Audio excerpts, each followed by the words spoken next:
ராஜரிகம் பண்ணுகிற ஆண்டவராக இயேசுவின் இனிதான நாமத்தினால் உங்களை வாழ்த்துகிறேன். இந்த நாள் நம்முடைய ஆவிக்குரிய சிந்தனைக்காக சங்கீதம் 97:5 நான் வாசிக்கிறேன். கர்த்தரின் பிரசன்னத்தினால் பர்வதங்கள் மெழுகு போல உருகிற்று, சர்வ பூமியினுடைய ஆண்டவரின் பிரசன்னத்தினாலே உருகி போயிற்று. ஆண்டவருடைய பிரசன்னத்திற்கு முன்பாக எந்த பிரச்சனைகளும் இருக்க முடியாது. பாருங்கள், ஆண்டோட பிரசன்னம் பர்வதங்களை கூட மெழுகு எப்படி உருகி போகுமோ அந்த அளவு உருகி போக செய்யக்கூடியதாம். ஆண்டவர் ஒரு இடத்துல பிரசன்னமானால், ஆண்டவர் எழுந்தருளினால், ஆண்டவர் தன்னுடைய வல்லமை வெளிப்படுத்தினால் அங்கு சத்துருக்கள் நிற்கவே முடியாது. சூழ்நிலைகள் தலைகளாய் மாறிடும். கற்பாறைகளைப் போல இருக்கிறவைகள் கூட நொறுங்கி போய்விடும் என்றுதான் வேதம் சொல்லுகிறது. நம்முடைய ஆண்டவர் அப்படிப்பட்ட சர்வ வல்லமை உள்ள ராஜரீகம் பண்ணுகிற தேவன். அப்படிப்பட்ட தேவனை நாம் பெற்றிருக்கிறோம். அதனால் அவர் பிரசன்னத்தை அதிகமாக நாம் வாஞ்சிக்க வேண்டும் என்று சொல்லி வேதம் சொல்லுகிறது. ஆண்டவர் அதை தான் எதிர்பார்க்கிறார்.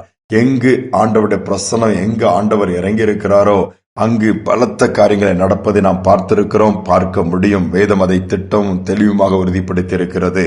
2-3 பேர் குடியிருக்கும் பொழுதே ஆண்டவர் பிரசன்னமாகி விடுகிறார். தனிப்பட்ட முறையிலும் ஆண்டவரோடு நடக்கிறவர்கள், அதிகமாய் ஜெபிக்கிறவர்கள், அதிகமாய் தேவனோடு நேரத்தை செலவழிக்கிறவர்கள், அந்த ஆவியானுடைய பிரசன்னத்தை நாடுகிறவர்கள், வாஞ்சிக்கிறவர்கள், தாகமா இருக்கிறவர்களை தேவன் அளவில்லாமல் நிரப்புகிற ஆண்டவரே, நீங்க என் கூட வாங்க, நீங்க என்னோடு இருங்க பேசிக்கொண்டு அவரோடு உறவாடி கொண்டிருக்கிற பிள்ளைகள் போகிற இடத்திலெல்லாம் ஆண்டவர் அந்த பிரசன்னத்தினாலே அந்த சூழலை மாற்றுவார். அவர்கள் போகிற இடமும் மாற்றத்தை காணும். அவர்கள் போகிற இடங்களிலும் இருள் இருக்கவே முடியாது, வெளிச்சம்தான் உதிக்கும். அப்படிப்பட்ட ஒரு வித்தியாசத்தை ஏற்படுத்துவார்கள்.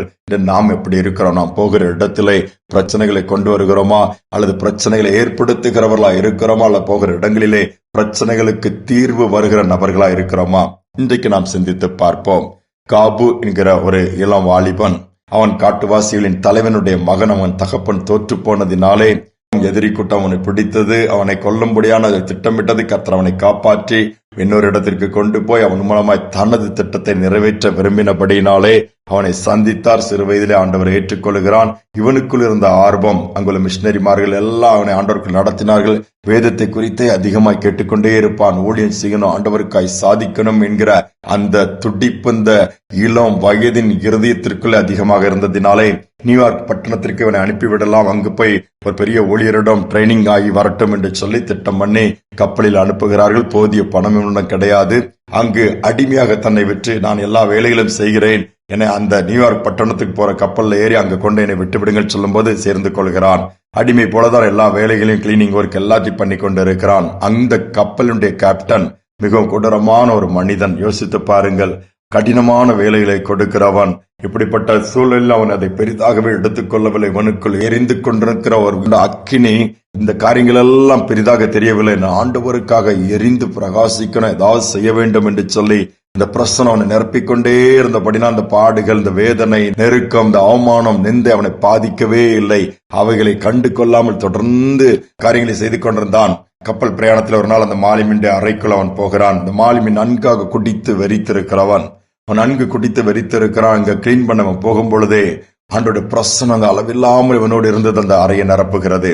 அந்த அறையை நிரப்பினவுடன் அவன் வித்தியாசமா அந்த கேப்டன் பார்க்கிறான். என்னடா, சம்திங் எக்ஸ்ட்ராடினரி, ஏதோ ஒரு காரியம் இதில் நடக்கிறது என்று சொல்லி அவன் பார்க்கும் பொழுது அவனுக்கு இருக்கிற போதையெல்லாம் தெளிந்து விடுகிறது. அதோடு மட்டுமல்ல, ஒரு குற்ற உணர்வு அவனை நிரப்புகிறது. ஐயோ, நான் இவ்வளவு கொடூரமான மனிதனா இருக்கிறேனே, குடிக்கிறேனே, வெறிக்கிறேன், என் வாழ்க்கை இவ்வளவு அலங்கோலமா இருக்கிறது என்று சொல்லி இந்த வாலிபன் ஒன்றுமே பேசவில்லை. இவன் அங்க கிளீனிங் ஒர்க் தான் செய்து கொண்டிருக்கிறான். இவன் மூலமாய் வெளிப்பட்ட தேவனுடைய பிரசன்னம் அந்த தலைவனையே முழங்கால் படியிட வைத்து கதறி அழுத, ஆண்டவரே பாவியாக என்மேல் கிருபையாயிரம் சொல்லி கெஞ்ச வச்சு அன்று அந்த இடத்தில் அவன் ரட்சிக்கப்பட்டு விட்டான். ஆண்டவரை சொந்த ரட்சகராக ஏற்றுக்கொண்டானாம். அவ்வளவு பெரிய மாற்றத்தை அந்த காபு, பின்பு சாமுவேல் மாரிஸ் என்று அழைக்கப்பட்ட அந்த வாலிபன் மூலமாய் வெளிப்பட்ட அந்த பிரசன்னம் செய்து விட்டது. யோசித்து பாருங்கள், ஆண்டோட பிரசன்னத்தை நம்முடைய கூடாரங்களில் பார்க்கிறோமா, நம்முடைய கூடுகைகளில் பார்க்கிறோமா, நம்முடைய ஆராதனைகளில் பார்க்கிறோமா? இருக்கும் என்று சொன்னால் கல்லான இருதயங்கள் கூட சதையான இருதயங்களாய் மாறிவிடும். கரடு முரடானவைகள் கூட சமமாய்விடும். பள்ளங்கள் எல்லாம் நிரப்பப்பட்டு விடும். மாலைகள் எல்லாம் நொறுங்கி எல்லாம் வழிகளை கொடுக்க ஆரம்பித்து விடும். இன்னைக்கு அந்த பிரசனத்தை கொண்டு வரக்கூடிய கட்டாயத்தின் சூழலில் நாம் வந்திருக்கிறோம். தாழ்த்தி இன்னைக்கு ஆண்டோட்ட கேட்போமா? அவருடைய பிரசனம் நம்மை நிரப்பும்படியா கேட்போம். வேற எது இருக்குதோ இல்லையோ, ஆண்டோடைய பிரசனத்தில் குறைவு வராதபடி ஒரு நிறைவை நாம் பெற்றுக்கொள்ளும் பொழுது நாமும் சாதிக்க முடியும். ஜெபிப்போம். அன்பின் தகப்பனே, இந்த புதிய நாளின் காலை நேரத்தில் நம்முடைய சமூகத்துல பிரசன்னத்திற்காக வந்து நிற்கிறோம் அப்பா.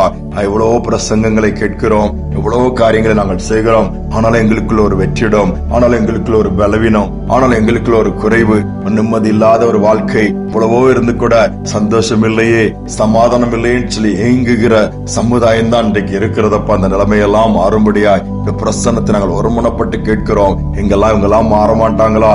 என் கணவன் மாற மாட்டானா? என் பிள்ளை மாறாதா? என் குடும்பத்துல மாற்றம் வராதா? மனைவி மாற மாட்டாள்? ஒவ்வொரு மாற்றங்களுக்காக போராடி ஜெபித்து தோற்று போய் என்ன செய்வது அவ்வளவுதான் நம்பிக்கையில் இந்த பிள்ளைகள் இந்த செய்தியை கேட்க நேரிடுமானால் இந்த பிரசனத்தை இந்த பிள்ளைகள் கொண்டு வருகிறவளா? இந்த பிரசனத்தை இந்த பிள்ளைகளுக்கு அனுப்புங்க, கூடாரத்துக்குள்ள அனுப்புங்க. மாற்றங்கள் வரட்டும், அற்புதங்கள் நடக்கட்டும். தாழ்த்தி ஒப்புக் கொடுக்கிறேன். துதிகான மகிமை ஏற்றுக்கொள்ளும் இயேசுவின் நாமத்தில் பிதாவே, ஆமேன், ஆமேன். ஆண்டோட பிரசனம் பர்வதங்களை கூட மெழுகி போல உருகி போக பண்ணும். மனிதர்களை மாற்றக்கூடாதோ? நிச்சயமாய் ஆண்டோட பிரசனம் மனிதர்களை என்ன எல்லாவற்றையுமே மாற்றும். இந்த சிந்தனையோடு இந்த நாளை தொடருவோம். மீண்டுமாய் நாளை தினம் சந்திப்போம்.